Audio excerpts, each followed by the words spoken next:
live and online. It's Sleepless with Steve and the Movie Book Club with your host, Steve Pulaski.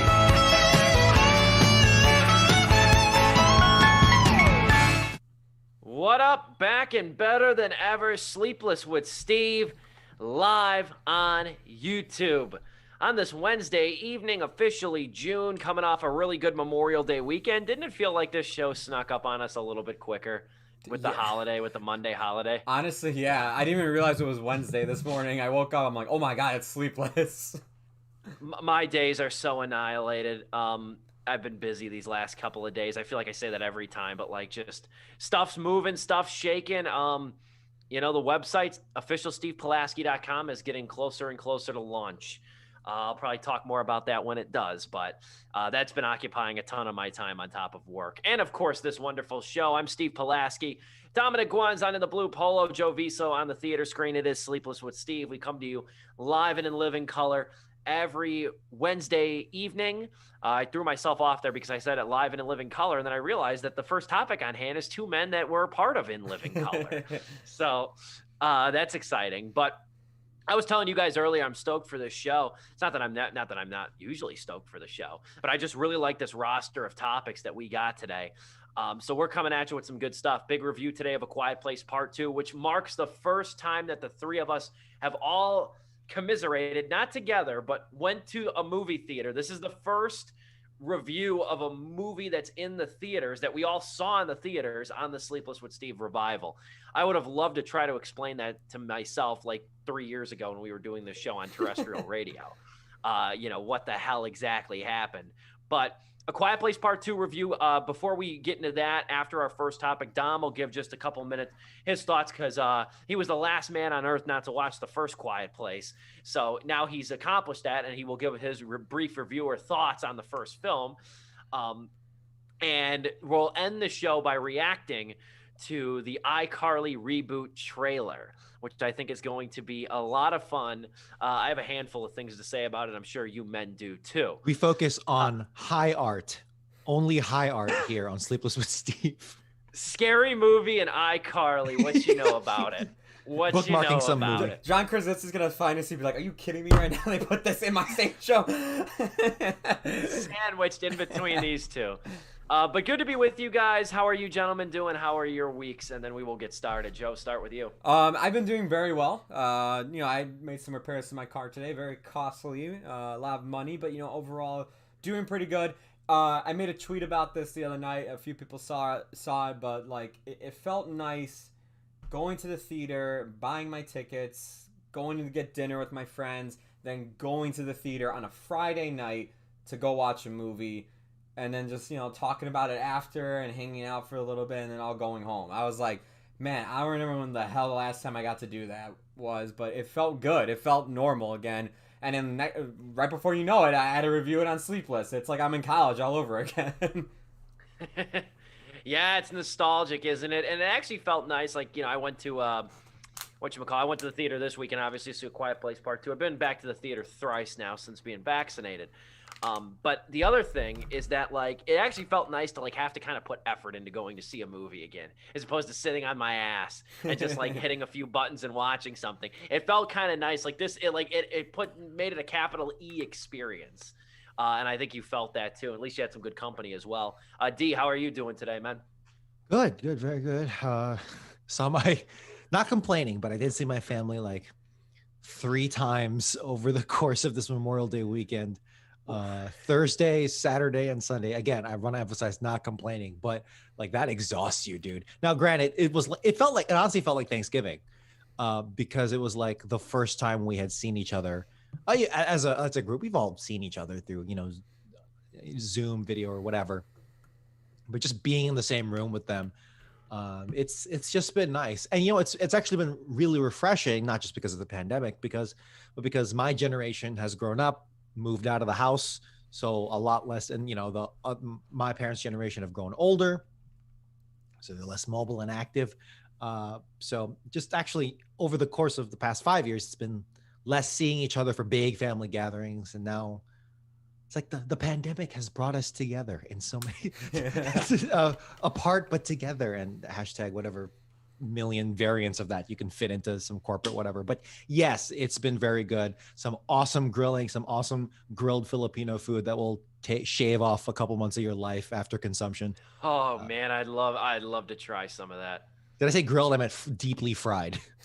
Oh, I don't care. I don't care. That stuff sounds good just from that description alone. Yeah, I went to the Sox game too. I was telling you guys about it. I went to the Sox game on Saturday. It was my first live sporting event since February of 2020. I was actually fortunate. I went to 2 hockey games last year. I went to the Rockford Ice Hogs in January, the Chicago Wolves in February, and I did not appreciate them like I should have. But I went back, got some baseball on Saturday. Sox had a doubleheader. They won both. I like this Sox team. I can't stand their manager, but it was a really fun time. And I sent you guys. I should have sent it told Joe to download it so he could have showed it. I'm showing you now. Oh, you are that beer snake? Yeah. That beer snake, oh, man. Yeah. I saw that picture. That was our section 163, which you know about it. It was crazy. They started building that in the top of the 5th of the second game, and it just kept going, and finally it was reaching back. And I didn't tell you guys this, but like we were standing on the concourse towards the end of the game, and there was an usher in front of us, and the ushers just gave up trying to fight him at the end of it. But the usher turns around and he goes to us. He goes, "This is what happens when you lock these assholes up for 16 months." And I go, "Dude, you're so right." He goes, "These people don't know how to behave anymore." I'm like, "Yeah, have you watched the NBA games? Like, it ain't that bad." To go off of that too, man. I mean, as much as I love going back to the theater, I had to deal with some people that were still treating this like their living room and were on their phones the entire time watching the movie. I had to drop the whole, "Can you please put your phone away?" out loud in the middle of the movie for them to go, oh, and then put it away. God, it's always awkward when you do that, but you're in the right. The best thing I ever did was I pulled out the Bill Maher line one time. These 2 old ladies were talking in a movie theater, and it was going on in the movie, like having an audible conversation. Yeah. And there wasn't many of us in there. I can't even remember what movie it was, but I go, "You're the audience. It's from the Latin to listen. Shut up." That's my line. I felt proud after that. I was like, yeah. In Latin, it means listen. Is that what it was? That's what Bill Maher said years ago when he was getting heckled on Real Time. He said, "You're in the audience. That comes from the Latin to listen." Mother, remember that. I never fact checked it, but it just sounds good. So at any rate, I think Dom's fact checking it right now. Auditorium. I don't know. At any rate, we'll move forward. We'll move forward with this topic. We were going to touch on this last week, but then the act of state of hearing, action, or of condition of listening. So correct. Oh, okay, cool. All right, so I was accurate. Anyway, well, I guess we'll start with this then. Appreciate the fact checking, Dom. We were going to talk about this last week, but then a global conglomerate decided to purchase a movie studio, so we were a little preoccupied last week. But this is interesting. And isn't it strange how after the roaring success of Scary Movie and Scary Movie 2, when the third film came out, sans the Wayans brothers, none of us really questioned it. Like, I know we were all young and it's biased of our filter, but like, I don't even remember, like, because I used to, like, I was old enough, I was like kind of looking through articles in the paper and stuff like that, like the entertainment section. I never read anything really about, like, why the Wayans dropped it, or like they weren't involved with Scary Movie after the second one. All of a sudden, Anna Faris was the only returning cast member alongside new faces in Eddie Griffin, Anthony Anderson, Kevin Hart actually was in Scary Movie 3. Leslie Nielsen, which of course the movie was directed by David Zucker, and it was kind of helmed by the guys who made Airplane. Scary Movie 3 was, at least. I think 4 too. But 2 decades later, Marlon Wayans has finally gave an explanation for why they were no longer involved after Scary Movie 2. And I learned a lot even from this article from Atlanta Black Star, on top of just a little ancillary research of my own. But he gives an explanation. It was the result of failed negotiations with Dimension Films, which is a division of the Weinstein Company, and of course Bob and the disgraced Harvey Weinstein. The direct quote when Wayans was on a podcast, a couple of weeks ago. He said, quote, "They didn't want to make our deal and they snatched it." They being the Weinstein brothers. And these movies were huge. The first gross 270 million globally against the $19 million budget. The second one grossed 141 million against a $45 million budget. Breaking news, guys. Scary Movie 2 costs almost $50 million. I don't know if you guys were as shocked to see that as I was. And I don't know your guys' relationship. I think Joe and I probably have a little bit of a similar one. I don't know your guys' relationship to these movies. Scary Movie 2 was one of my favorite movies growing up. I watched that movie about 7 years old. I was far, far too young to watch that movie. Shout out, Mom. But I loved it. I absolutely adored that movie. And it introduced me to a lot of like the art of parody and stuff. And it's actually kind of funny too, because Wayans touched on this in the interview about Scary Movie 2. And I read a little bit deeper into it, that Miramax greenlit the sequel after the first movie made so much money. The first movie came out in July of 2000. And the sequel came out not even a year later, in July of 2001.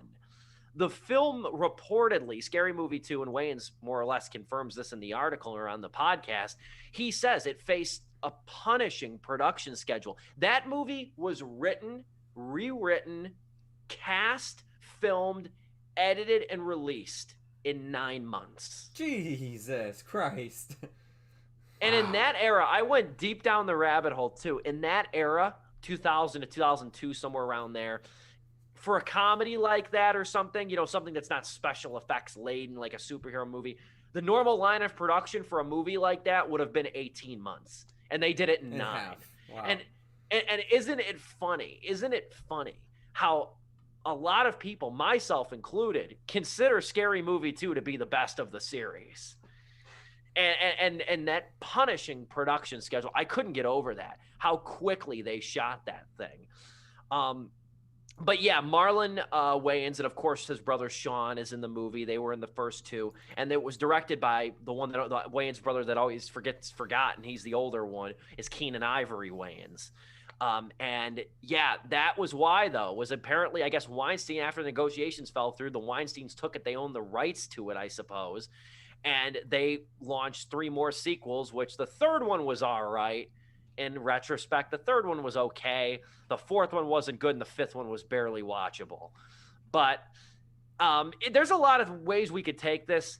But my first thing, and Joe and I chatted about this briefly, was that I don't know why Sean, Marlon, and Keenan didn't take legal action at the time, or try to fight. Maybe they did. I don't know. But at the time, they were young. They were also very young. And they just made generational money with both of these movies, if you think about that. I mean, they had their sitcom, The Wayans Brothers. They had In Living Color. They had money. But they had generational wealth after those 2 movies. And they're still one of the modern comedy's best dynasties, truthfully, the Wayans family.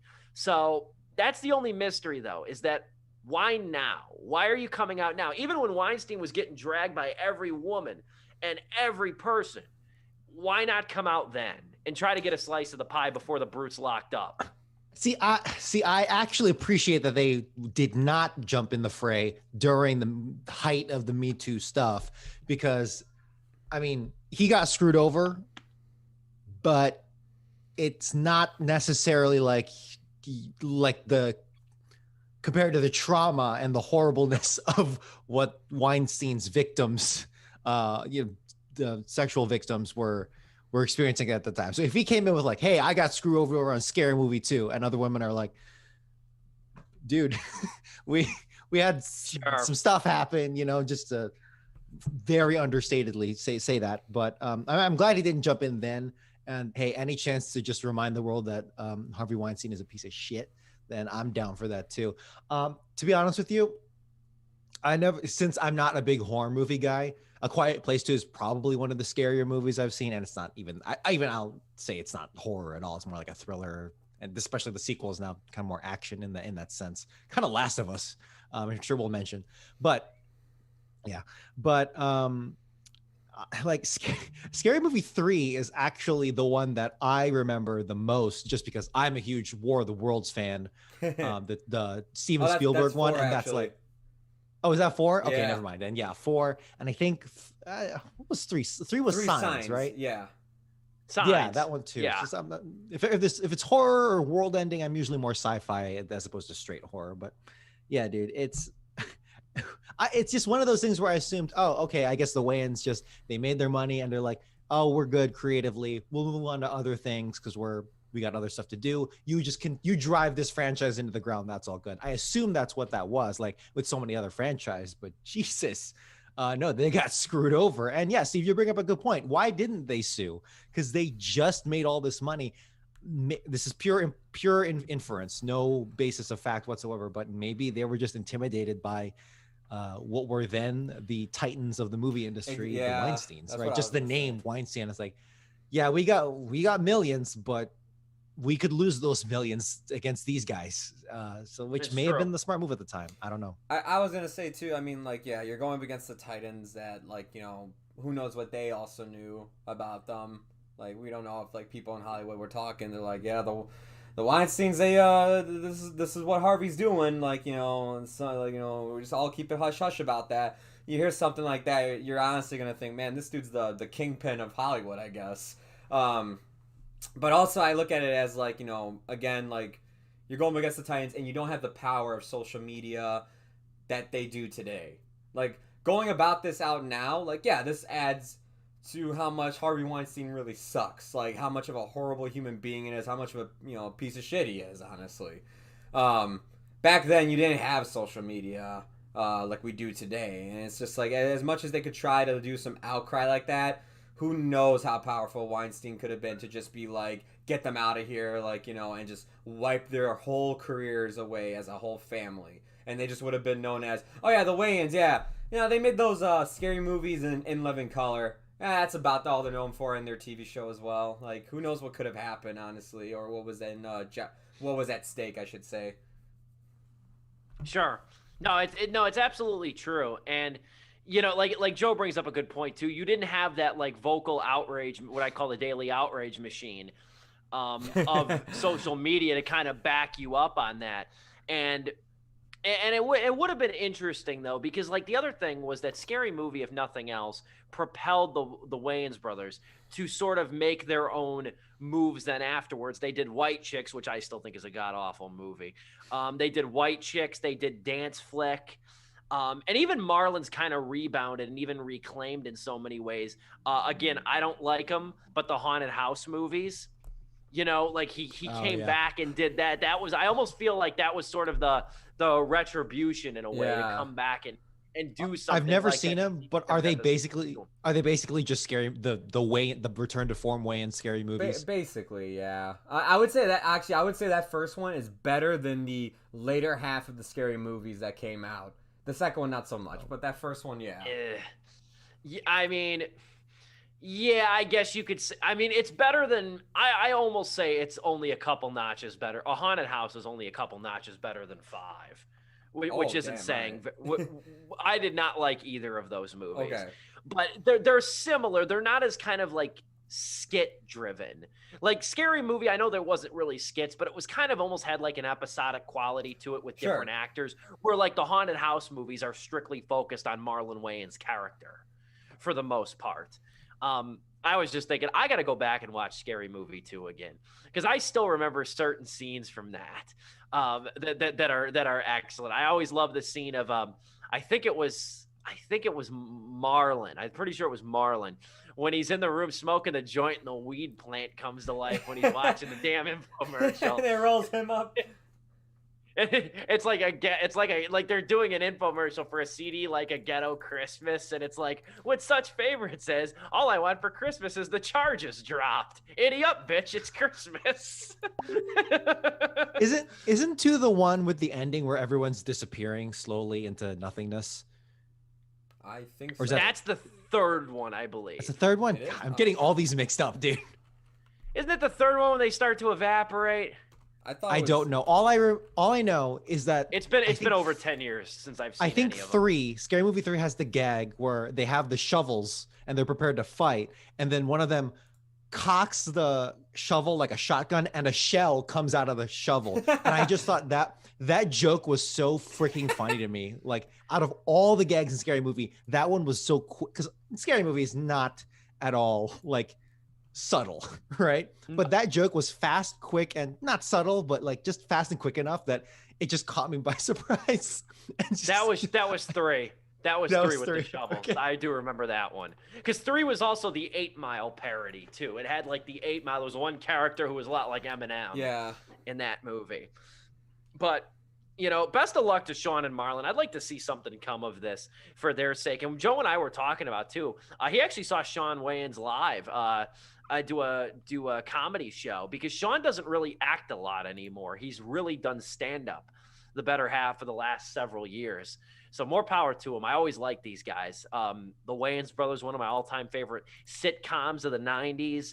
So I wish him the best. I really do. And, if nothing else, I might not love his current output, but it's cool to see Marlon Wayans still working and still doing things, because the guy's tireless. And we actually just reviewed him in the movie On the Rocks last year, if you remember, with his dramatic tone, if you will.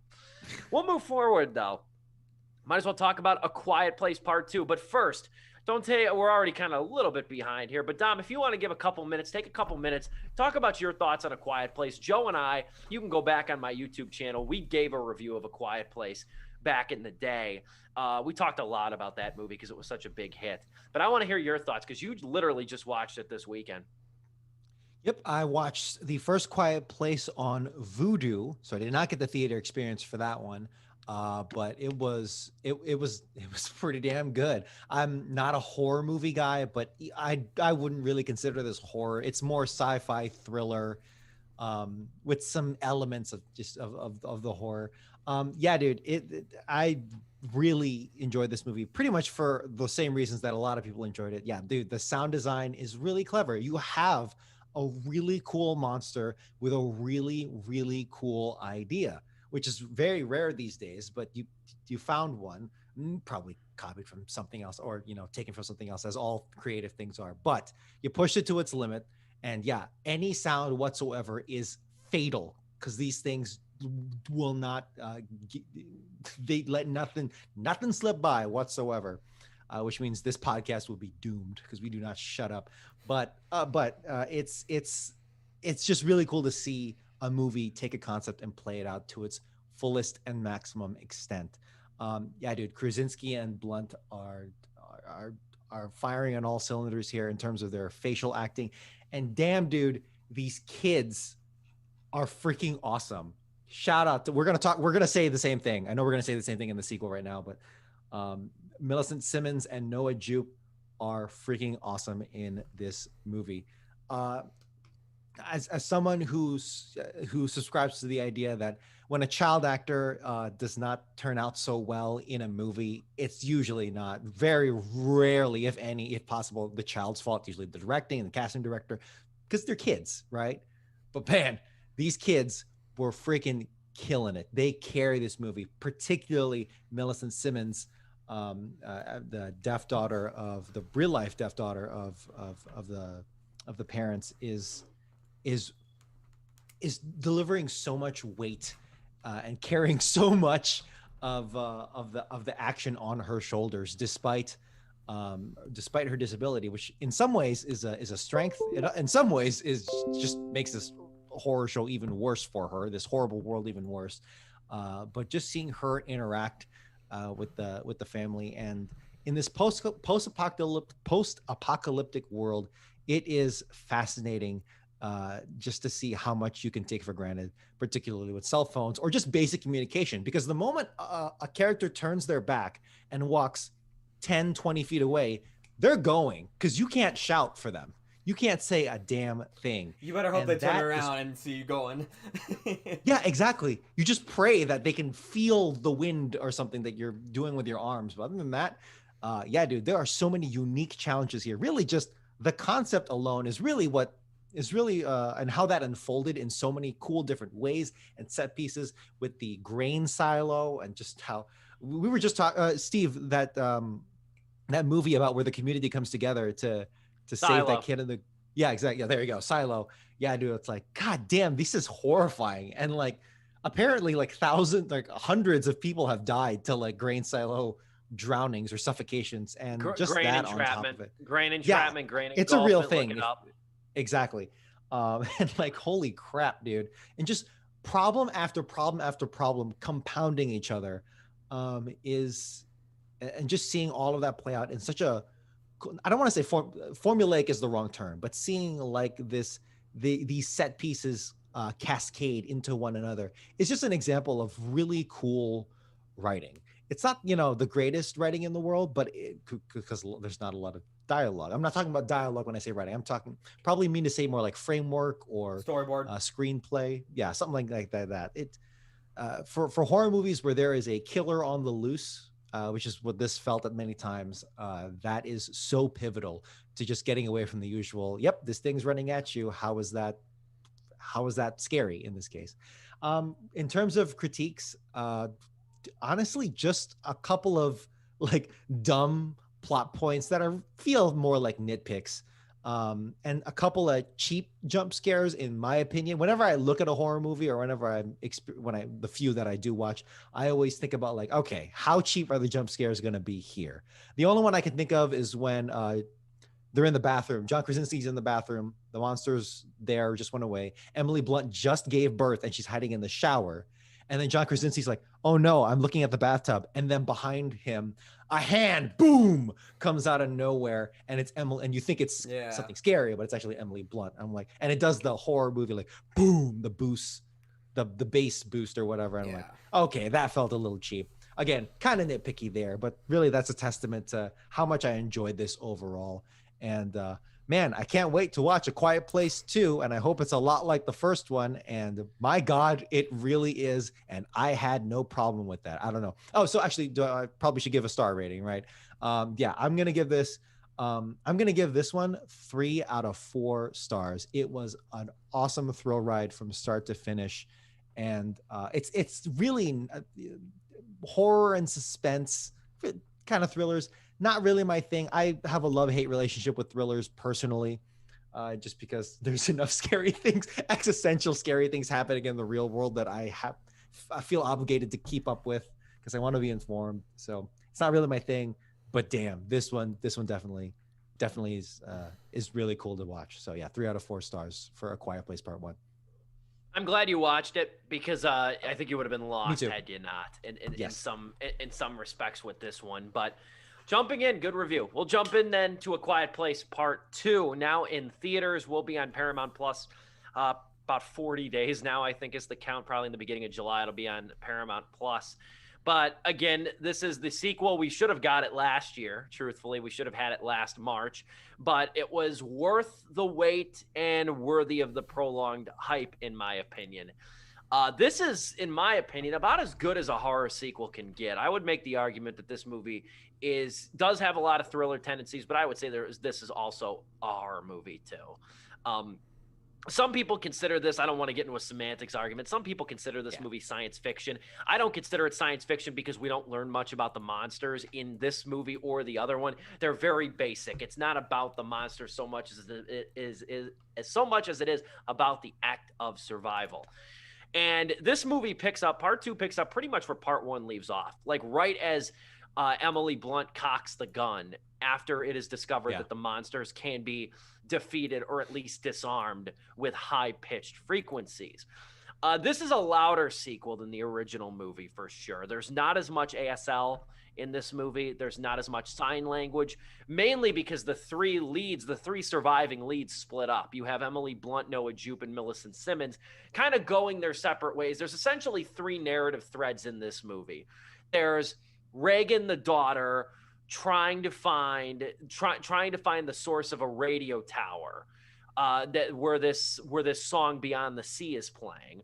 You have the son, whose name escapes me at the moment, Noah Jupe. Marcus.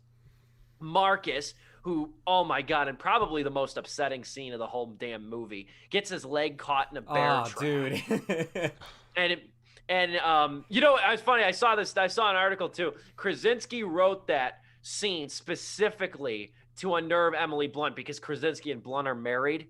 They're husband and wife. Yeah. And I don't know if you knew that or not, but he wrote that Emily Blunt's worst thing is that she hates the most are kids in distress, and he wrote that in the movie just to get under her skin. Man, I gotta say too, like being back in the theater when that bear trap closed on that kid's leg, hearing a whole audience go, "Oh!" I was like, "Ooh, it's good to be back." Oh, I did. No, I did. I was an audible gasp there because I hate those things. I hate coming from somebody who's watched all 9 Saw movies, but that scene was upsetting. But anyway, so the 3 storylines, here's what I'm getting at. Reagan's going to find this radio tower to try to figure out where the signal's coming from to see if she can emit the sound from her hearing aid in order to disarm the monsters. Marcus is stuck with the baby because his leg is now broken and it's going to need medical attention. And then the mom has to go look for supplies. So there's kind of 3 sort of adjoining storylines here. But which doesn't sound like a whole lot, but Krasinski has a lot going on here, and he manages it really well. I don't think any narrative feels underdeveloped. I don't think any character feels sort of shortchanged in any way. There's a lot to really like about this sequel. It's not flawless. Neither was the first one, but it's about as good as it can be. I would say if I had one major complaint with it, though, is that there's not as much ASL in this movie, which I think was a really big part of the identity of the first movie. And it's really because Reagan is separated on her own. Now she's with somebody who doesn't speak ASL. So she has to whisper her dialogue and stuff, which she didn't do in the first movie. So this movie kind of bends its rules and sacrifices a little bit of eloquence for narrative convenience. But I also think that's part of what happens when you get a movie that shocks us and surprises us and becomes a huge hit, like A Quiet Place Part 1 did. And it was like, well, shit, now we got to make a sequel. Now we got to figure out where to take this. And all intents and purposes, I think it was great. And there's one thing I'll talk about later on about Krasinski's directing that I really liked. We'll probably have time for one of you guys to speak before the Zoom-sponsored intermission. So I'll throw it over to Joe. Your thoughts on A Quiet Place Part 2. I'm right there. I mean, I think Dom kind of hinted that he also enjoyed it during his wrap-up of his first Part 1's review. But I'm right there with you guys, man. I had a blast watching this movie. This was a treat to be the first real big movie to go back to with a group of friends, with a sold-out audience. Yeah, I mean, there was spacing in between people, 2 seats per group or 2 seats per, person, that the theater did. But it was great that it was a movie of this quality, man. And while Steve is talking about how, it doesn't seem like there's a lot going on in this movie, there really isn't. But it feels like a lot because Krasinski doesn't waste time with this movie. Just like the first one, this is a tight movie. It's over before you know it. It's only an hour and 40 minutes, just like the first one was. That movie ended that movie was over before you know it, but the entire time, I remember just gripping my chair, being tense the entire time. And it's the same thing with this one. The moment this movie starts, this movie has one of the best openings I've seen to a sequel in a long time. We really got to see the whole what was day one like, which I remember tons of people I talked to about this movie was man, so what was it like that first day where everybody's making noise and these things show up? And it is a very intense opening. It's shot well. It has a really cool transition into where that first one left off. I was like, oh man, Krasinski right off the bat, you're killing it. And then the rest of the movie plays out, and it's just as tense. I really did and I'm glad Dom also made the comparison to The Last of Us, but The Last of Us storyline that we basically got with Emmett and Reagan, where basically they go on their own to try and find a way to cure this world of these monsters. And it very much reminded me of that game as well, but it still did its own thing. And I do kind of agree with Steve that it does suck that we didn't get as much sign language in this movie. But I will say this was my biggest worry about a sequel to this movie. I was like, okay, now that they can make as much noise as they want because they have a device that can kill the monsters. They found out high frequency of sound opens their ears up and then you can just shoot them from there. I was worried. Is there going to just be a ton of talking now? At the very least, in this sequel, yeah, there's not as much sign language, but there also isn't that much talking as I thought there was going to be. I thought there was going to be tons of it in this movie. No, it still remains quiet because, like, despite the fact that, like, yeah, you could talk now, it's still not a good idea to do it. Like, you should. It's not a guarantee. It's not a guarantee either. That, like, you know, you want to conserve your artillery, you know, your itinerary and your bullets. You still got to worry about ammo, and you still have to worry about, well, if you miss that first shot, which we kind of do see in this movie, if you miss that first shot, you're kind of screwed. But yeah, I really did enjoy this, and one thing I did enjoy about this movie a ton, and I thought it was a cool direction to take for a sequel for this in terms of writing, is that the first one, while it does focus on the family, and the second one does too, and it has this whole family aspect, the main characters, I would say, are Lee and Evelyn, the parents of the family, played by Emily Blunt and John Krasinski. In this sequel, I really did like that more of the focus is on the kids this time around. Yeah, it is about the family and Emmett as well. But I would say that this is more of Reagan's and Marcus's storyline compared to it being Emmett's and Evelyn's, or even Lee's for that matter, for the short time that he does appear on screen during the opening of the film. And I really thought, like, in terms of, like, okay, what can I do with these characters for storytelling purposes and also a little bit of character development? Maybe just changing the focus of them is actually a good way to make me go, oh, wow, like, it was cool to see Marcus, you know, kind of, like, you know, face his fears and everything. And Reagan tried to live up to what her dad was doing in that first one, which was trying to find survivors, trying to find a way to combat these things, and she wants to keep that memory going of him and that fight that he was doing going. And I was like, that was actually really smart, and, like, probably, as Steve was saying, the best thing you could do for a sequel like this, in terms of, like, horror movie sequels or action sequels. Before we take the intermission, this is the last thing I will say. I've been telling people this the entire weekend to go see it. And the best comparison I made is Quiet Place 1 is like Alien. This is very much what Aliens is, basically. It's a lot more action this time around and thrills, but it still is very good. That's a good comparison. Very good. That's an apt comparison. When we come back, Dom will give kind of his thoughts on part 2, and then I'll talk about two things, actually, that I really appreciate about Krasinski's directing here. That go on throughout the sequel. We saw a little bit of it in the first movie, but I think it gets amplified to a great degree in this sequel. It's Sleepless with Steve. We got to take our Zoom-sponsored intermission. We'll be back in just about a minute and a half with more discussion on A Quiet Place Part 2.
from our Zoom-sponsored intermission. It is Sleepless with Steve. We are reviewing A Quiet Place Part 2. It is Dominic Guanzon's turn to give his thoughts on the sequel to John Krasinski's movie. Yes, it's if Steve, I don't know if you're going to include my solo review of the first movie, but really a lot of it can be applied to this one as well, with some slight variation. This is one of the few sequels. I can't really think of one right now. I know they're out there, but there's a few sequels where it's like literally the closing shot of the first movie and then immediately open up with the characters in the pretty much in the exact same spot and position. And I really appreciate, obviously there's like the day one prologue. It's really kind of more of a prologue. It's actually functionally very useful because if you are going into part 2 without having seen the first one, you kind of get a sense of how the animals, the creatures work, and just the chaos of all that. And as Joe said, personally, I prefer Apocalypse works, whatever they are, on that first day, because I think that for the collapse of society is just freaking amazing. I wouldn't mind instead of following Walking Dead, where it's like here's day 1 and here's day 3007. I would prefer to go like, hey, here's day 1, but with like all these different characters on day 1. I would prefer that. World War Z. Anyway, the sequel is a lot more action oriented, and I'm honestly quite okay with that. Because if you did go to into the sequel with a lot of the same sentiments as one, and sentiment's the wrong word, but you try to repeat the same tricks. Maybe when there's a third one going to come out, inevitably, they go back to some of those horror roots.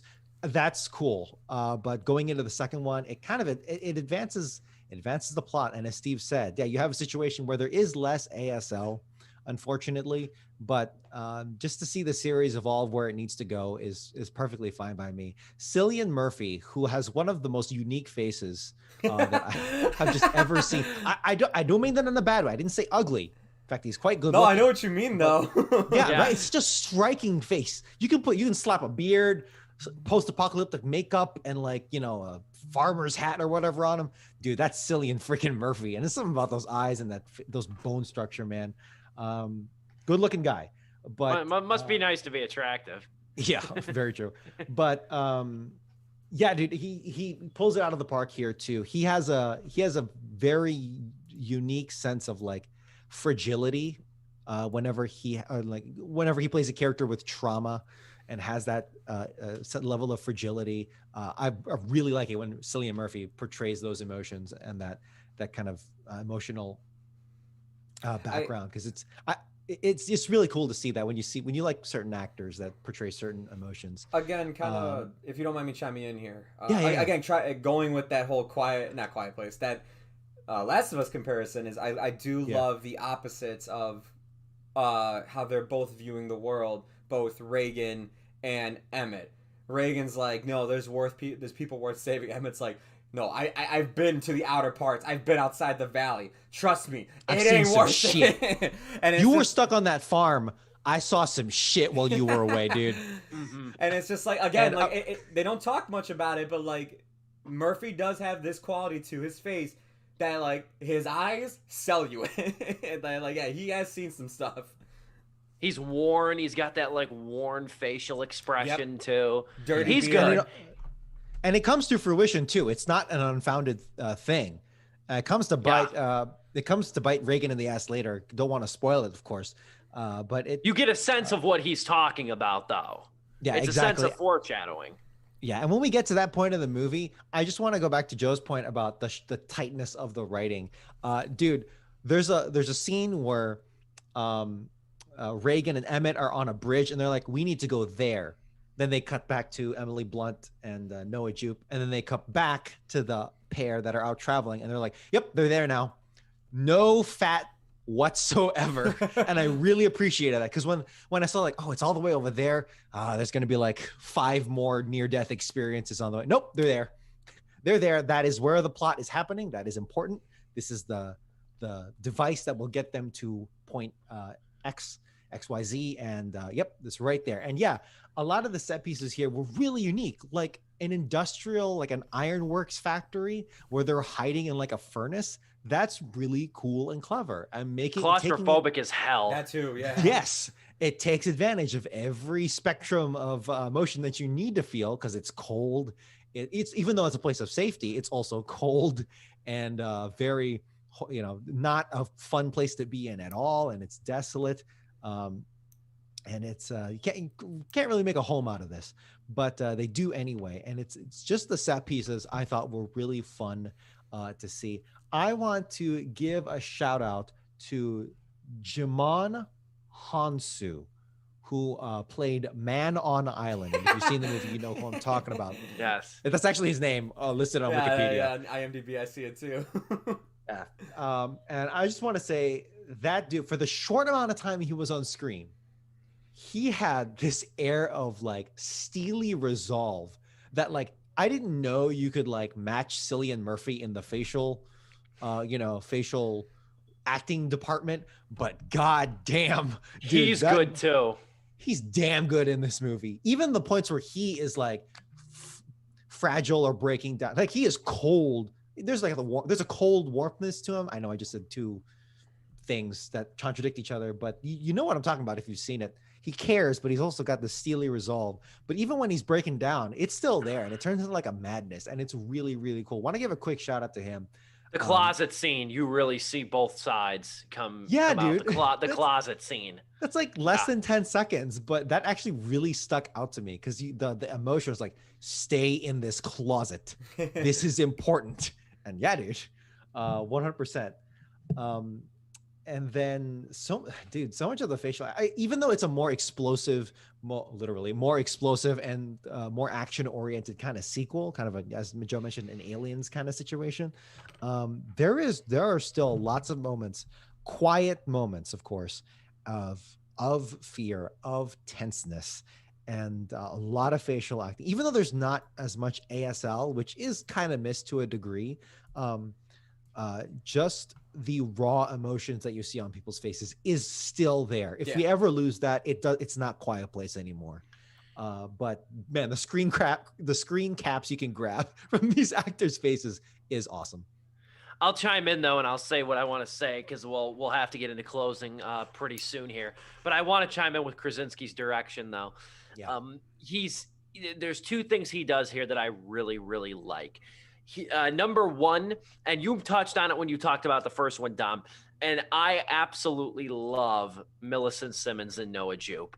Noah Jupe has been on my radar for years. I liked him a lot in Suburbicon, and it was funny, that George Clooney movie that nobody saw. He's in that, and he also doesn't have a lot of dialogue in that movie either. He's very quiet in that movie.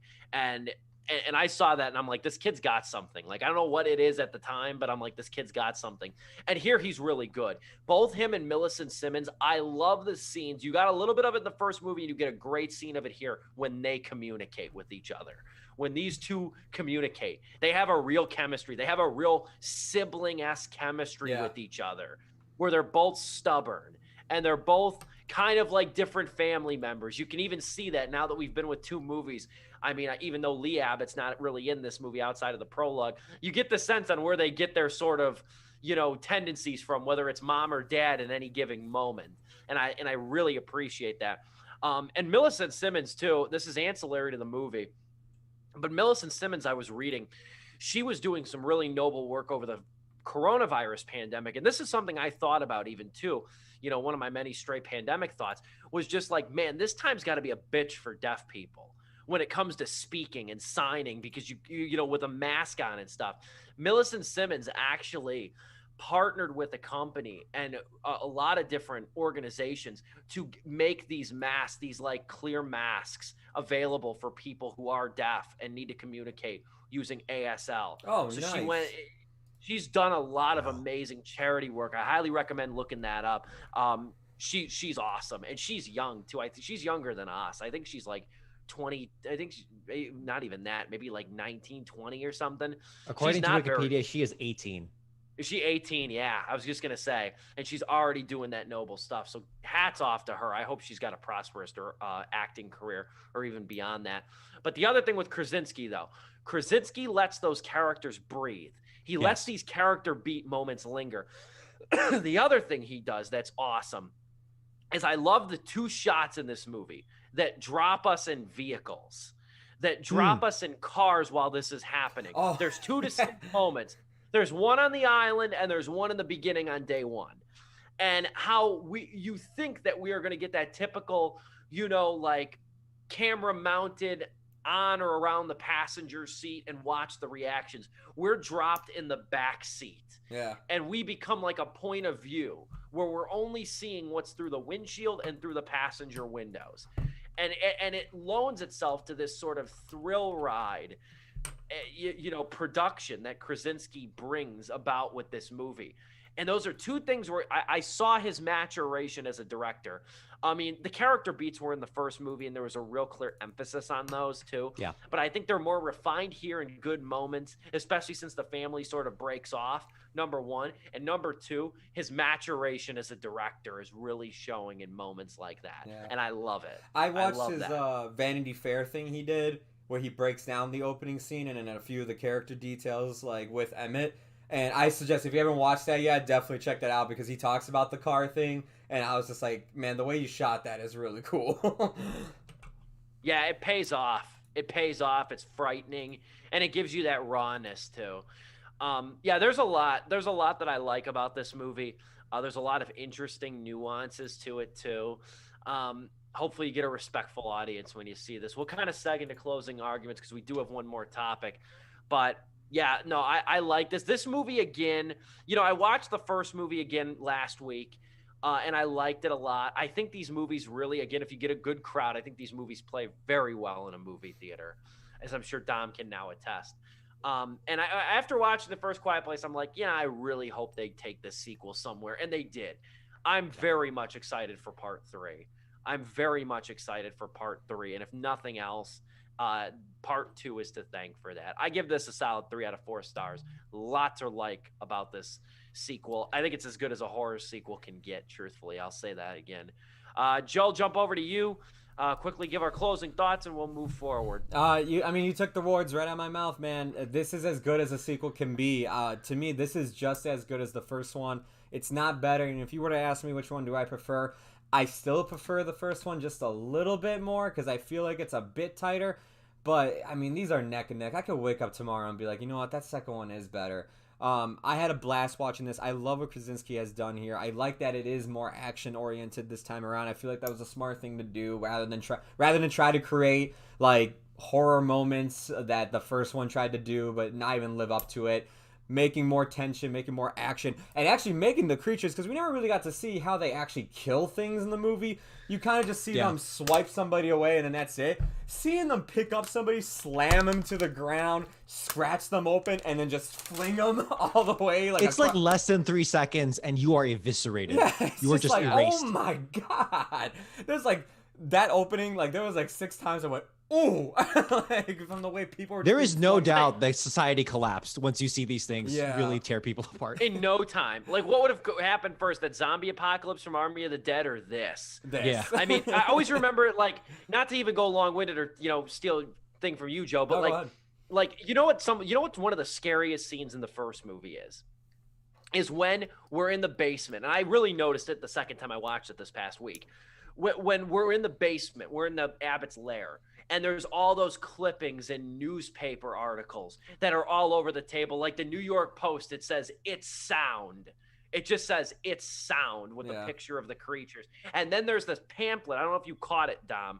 There's the pamphlet that I paused on from Homeland Security or something in the first You are movie. on your own? You are on your own. And it says the government, as we know it, has been compromised. Like, get underground, stay silent, stay... Like that, there's a big pamphlet that says you are on your own. And I'm like, that is the most unnerving thing, is to see that official government shit basically tell you the world, like, structure as we know it as a society is no more.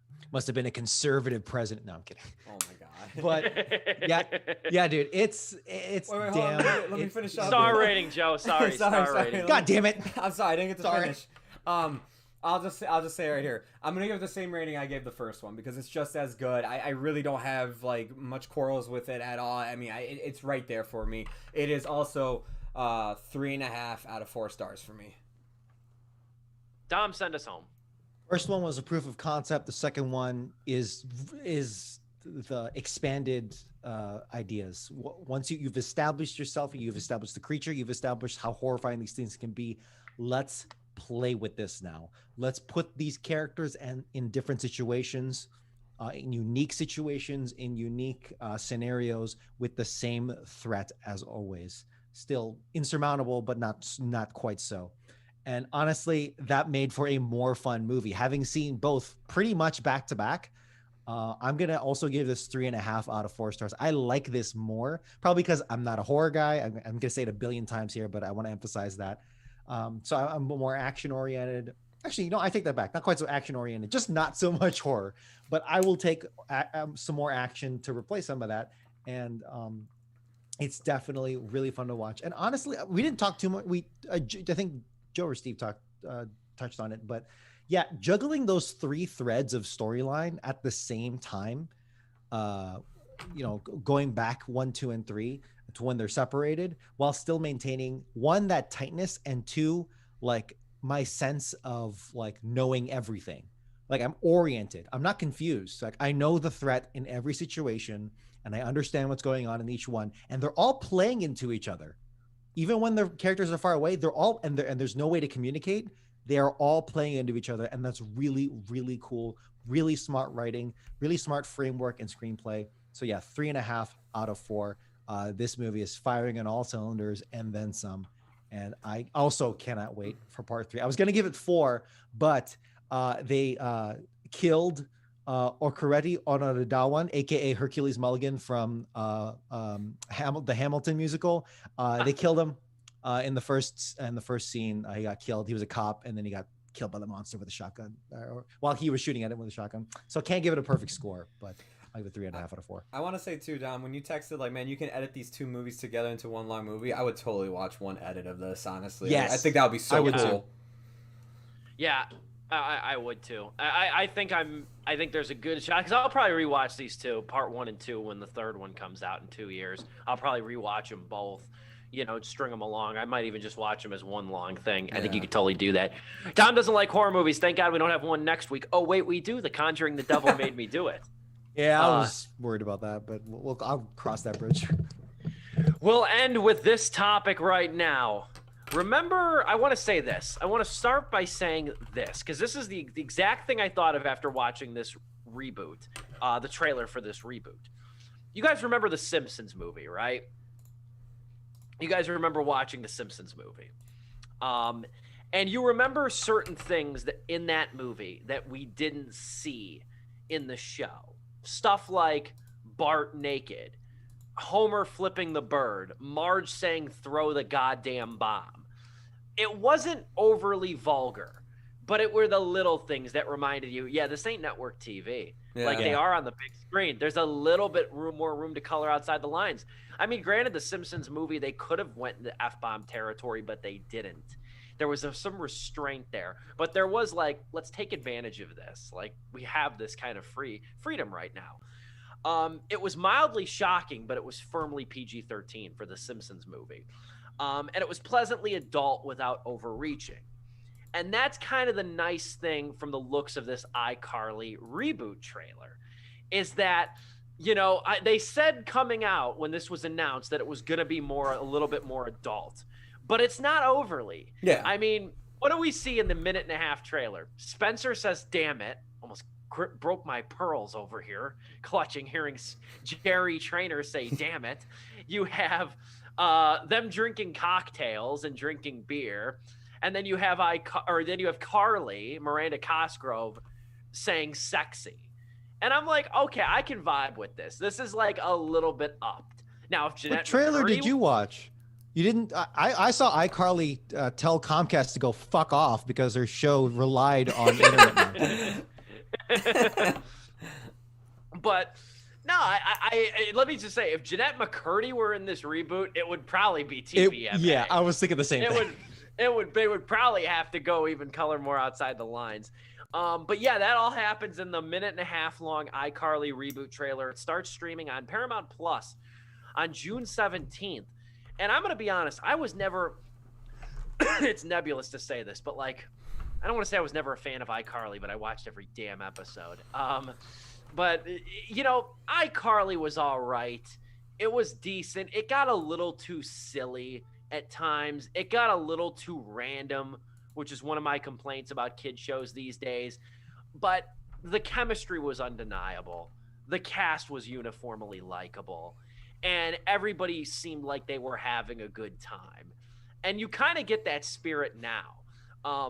And I'm looking forward to this. I can't lie. A week ago, I was maybe indifferent. After seeing this reboot trailer, though, there's grounds to be at least somewhat excited for this thing, because the spirit is nigh. Most of the same people are returning, save for one particular person who was fired from Nickelodeon. He shall not be named. A woman is now, I can't think of her name, but a woman is now helming the show as a whole, which is for the better. But it looks, I like it. I like the look of this. It's humorous. It's light. It's kind of fluffy in a way. And damn, Jerry Trainer does not age. Dude, that guy has my not God. aged. Like, he looks the exact same. Nathan Kress is a totally different person. Nathan Kress, like, he's married. He's got the stubble. He's not as boyish. Seeing Freddie with a beard and, like, like parting his hair and everything, not having the spiky hair that he had, like, as like a kid and everything, I was just like, holy crap. And then Spencer, just like, yeah, dude is like a vampire. Like, Miranda Cosgrove, like, she looks like an older version of Miranda Cosgrove. It looks like not much time has passed for her either. Freddie's mom looks the same too. Yeah. Jerry, on the other hand, looks like he never left. Like as much as it's like, oh, in 2010 we ended the show, it's like, well, he just stayed frozen in the iCarly studio until they needed him again. In the old Nickelodeon slime bucket, he just like...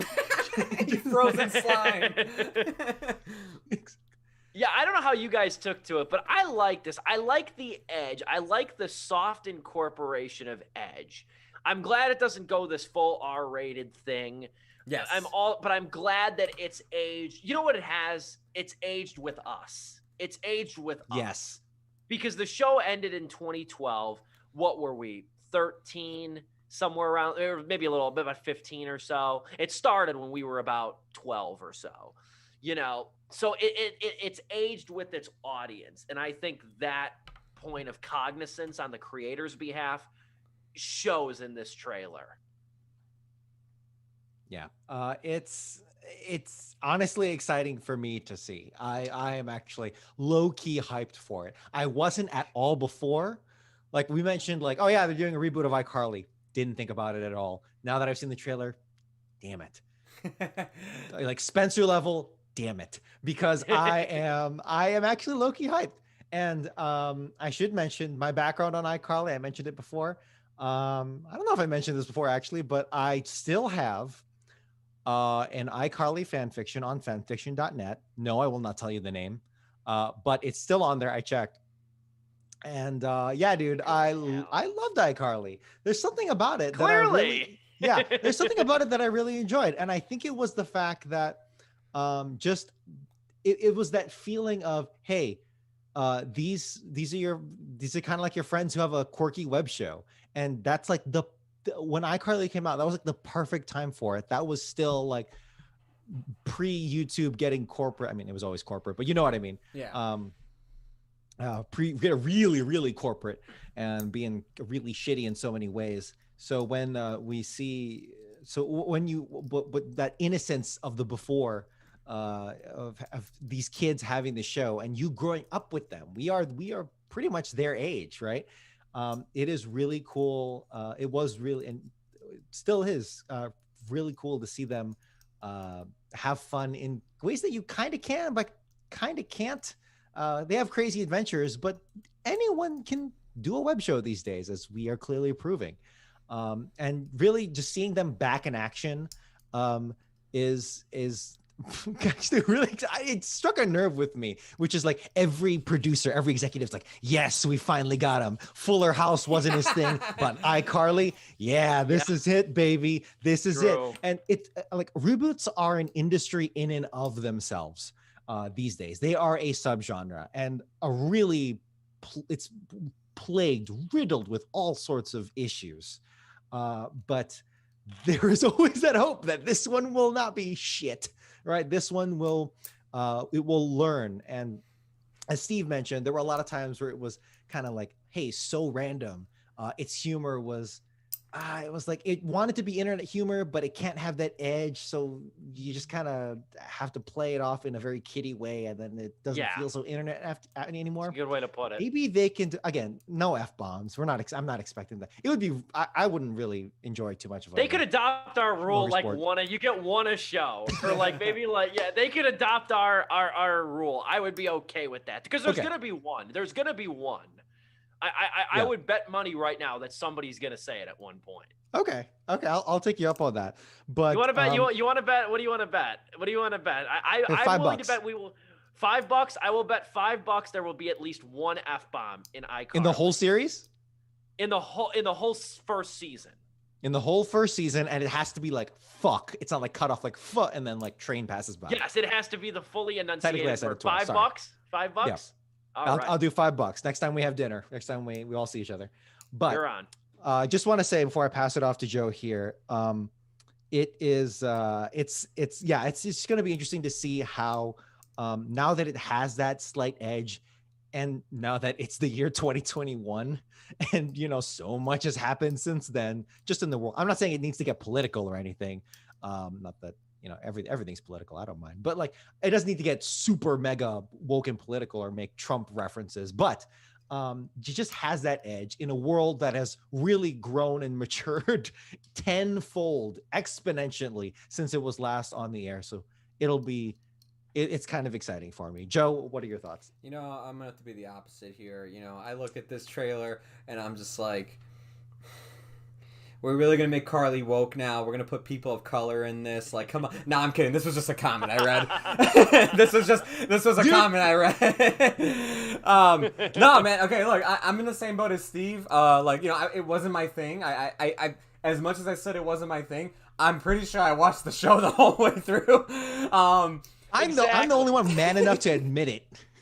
It's weird. Like, cause I love Drake and Josh. I liked I almost said Zoe. Zoe 101.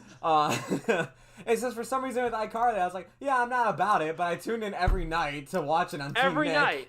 Every single night, I'm the same way. I think it was just because, maybe because, as a kid, I had a crush on Miranda Cosgrove. I loved Jerry. We all did. Jerry Trainer, I thought was more of a Jeanette McCurdy guy. Jeanette McCurdy was also hot. As a kid, I also had a crush on her. So I think it was just that. I was like, well, I'll watch two pretty girls and Spencer do something crazy for 30 minutes. That's my time. And then Gibby, you want to talk about one of the best secondary characters of all time in television. I'll give it to that kid. But I'm going to say this, as somebody who wasn't crazy about it, the trailer actually, it made me a little bit excited. I was like, I got to check this out. Because I think the whole thing of we are rebooting it. It's going to be on Paramount Plus, so we can get away with a few things, and we can make it a bit edgier. I'm like, okay, let me see what you do. And there are some jokes in the trailer. I'm just like, yeah, that seems like typical, Nickelodeon, the Dan Schneider era. I know we're not supposed to drop his name, but, it seems like typical, humor. But, it still is charming, though. There's something charming about seeing them all come back and everything, and just, seeing the chemistry is still there. I'm like, yeah, I gotta check this out. I won't go further into it because, again, I'm not crazy about it, but I am interested in checking it out, and I am looking forward. And I don't know if Steve announced this already, but I am looking forward to reviewing the pilot come later this month. Actually, I keep forgetting. June 23rd. I keep forgetting that they said oh yeah, it's coming on June 17th at the end of the trailer. Actually, my jaw dropped when I saw that. I'm like, man, I thought this was coming at the end of the year. I didn't know they shot and edited this whole thing that quick. I know, it seems like no time, but we'll review it on June 23rd. The last thing I'll bring up, and Dom made me think about this when he was talking about how it really was the first of its kind, the show, to be a show about a web show, an internet show, before those were explicitly common. I read an article today about Johnny Knoxville because Jackass 4 is coming out at the end of the year. Yeah. And he was talking about, Jackass's legacy and everything. And the writer, it was more of an analysis of the interview, but the writer mentioned about how like Jackass was so counterculture at the time because it was like, here are these like punk skater kids whose parents are wealthy, but here are these guys rebelling against their own parents and their own sort of customs and dynamics by just kicking each other in the nuts, doing drugs and drinking and living this like punk rock lifestyle. And it predated a lot of the stuff now on TikTok, these viral pranks and these sort of viral comedy bits and stuff. And it's sort of the same thing with iCarly, that we can now go back and realize that was like, yeah, this show was ahead of its time because shows like us exist now. But back in like 2008, when it was still, internet connections and everything and just sort of knowledge and wherewithal, there was no real blueprint to do something like this. To see it in iCarly was really sort of the same principle as Jackass, just for the time in the landscape. There's a quick visual. The first thing we see in the new trailer, actually, I should mention that Nathan Kress's character, Freddy, whenever he filmed the show, he was the filming guy. Whenever he filmed the show, he had this massive, he had over-the-shoulder camera. The first scene in the trailer is him just holding a phone, and it's probably 10 times as better fidelity than his big ass camera. And I'm like, that signaled to me immediately, like, okay, maybe this show will know what it's talking about, and it's a little smarter this time around, which give me hope. I mean, half a recurring gag of that show was that he had to lug around that damn cart, like up and down the elevator and up and down the stairs when they would go on the road and stuff. And now it's like, you see it, this is iCarly right here. It's cute. It's cute. It's got a little sass and a little edge too. I'm pumped. And man, Nathan Kress, no wonder he got married at like 22 years old. What a handsome dude. What a good looking man. He matured. Like puberty hit him like a Mack truck after that show.